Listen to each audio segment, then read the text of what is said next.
Charmant. This is a documentary. We're here in the south of France on a small organic farm. The farmers here produce a few different products, but their main source of income is the sale of organic eggs. Now I just want to say as a prelude to this video that the farmers here are good people. They're running a small scale farm, they're doing everything in an environmentally sound way, and they're providing a great quality of life to a range of different animals who all seem genuinely happy. These animals include cats and dogs, ducks and geese, goats, pigs, and an incredibly lucky flock of rescue chickens. I also want to make it clear that I'm not trying to push my morals on anyone with this video, and I'm not trying to cast judgment on the way that this farm is run. Different people attribute different levels of sentience to different animals. Some people think it's fundamentally wrong to use any animal product because that product was not intended for our use. Others think that animals lack the degree of sentience necessary to qualify for our pity, and for that reason we just shouldn't care about it. Others think there's nothing wrong with consuming meat or dairy in principle, but that certain farming practices make the respective industries unethical. I don't care what you think, but I think it's been a very eye-opening experience to volunteer on an organic egg farm, just as to the quality of life of organic chickens, which I had assumed were relatively very happy. So here's the space that these organic chickens get to roam around in, unfettered, from about 8:30 in the morning until about 9 o'clock at night. Okay, so let's go into the hutch now. I just want you to bear in mind that these are organic chickens according to EU regulations, and as such they enjoy the best quality of life of any farm chicken in the whole of Europe.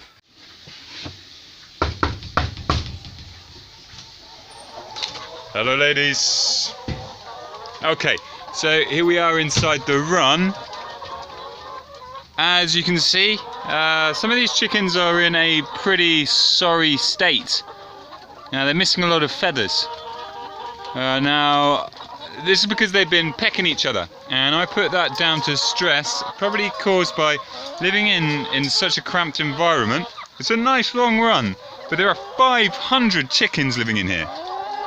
Okay, excuse me girls, so I'm going to show you what my job is. Okay, so at the bottom of this slope is a conveyor belt. This material is attractive to the chickens. They basically want to come here and lay their eggs, and the eggs run down and push down here into the belt. So the farmers told me just to push these eggs that haven't quite made it onto the belt, and also just to push any chickens aside who might be feeling broody. Because of the time of year, it's June, some of these chickens kind of want to sit on their eggs for longer. But as you can see, they don't really want me fishing about underneath them. So this chicken's trying to peck me. She's really stressed, okay? She's really pissed off. I'm not gonna take her eggs or any of these chickens' eggs. I think it's kind of wrong. You see this snapped feather? It's been snapped by another chicken. Let's have a look in the next. Okay.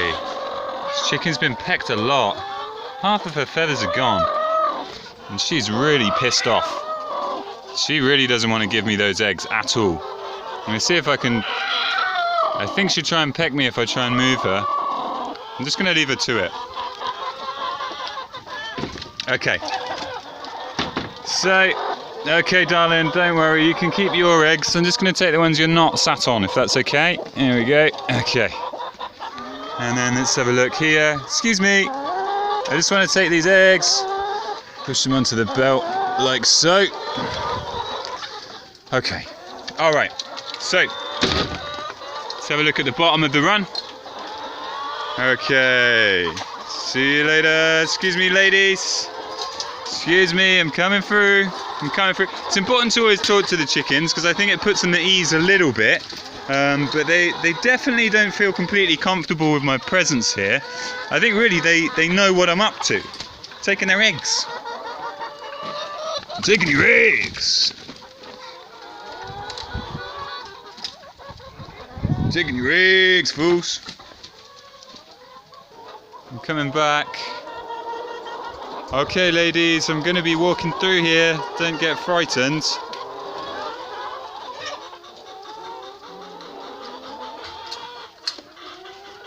Okay. Okay, girls, I'm coming through. I find it quite hard to look the chickens in the eye while I do this. I think they know what's going on.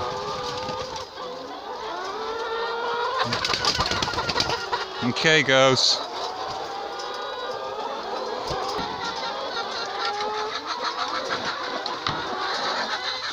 And chickadees. Wow. This chicken has had enough. Okay, guys.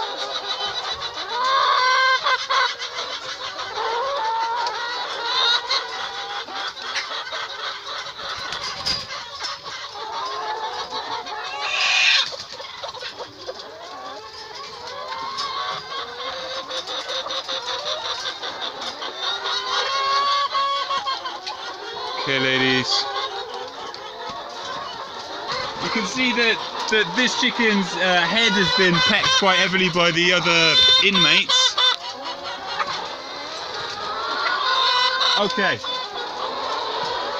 So another part of the job is to check for dead chickens.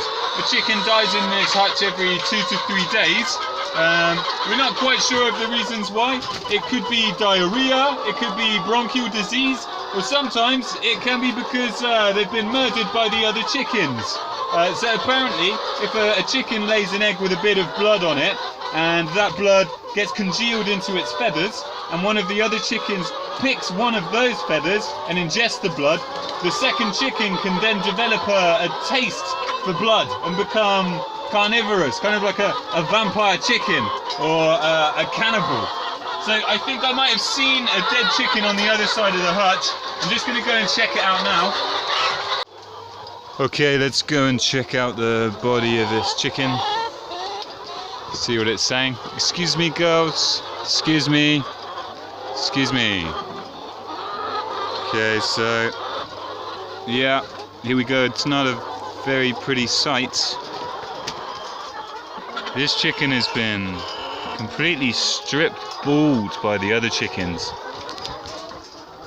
I don't know when, and I don't know what to hope that it happened before or after it died. It's grim. Well, we're going to take her down to the chicken mass grave. This is the chicken mass grave.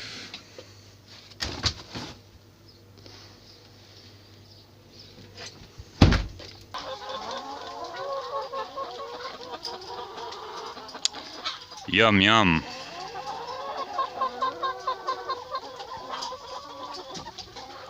Fresh and organic.